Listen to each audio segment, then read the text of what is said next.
Hello guys and welcome back to this channel, where today guys I'll be showing you how to stutter vocals in Bandlab.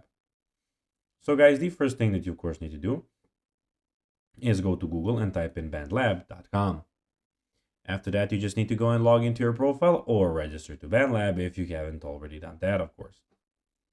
But now guys, let's see what we actually have in front of us here.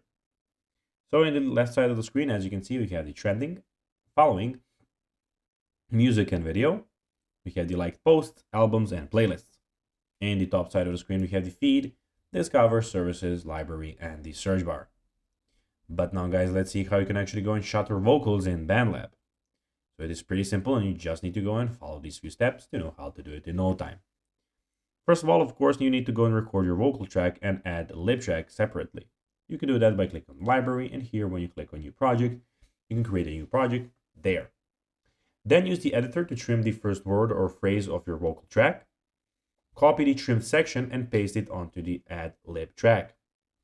Use the shift tool to adjust the timing of the shutter effect, making it sound glitchy and rhythmic.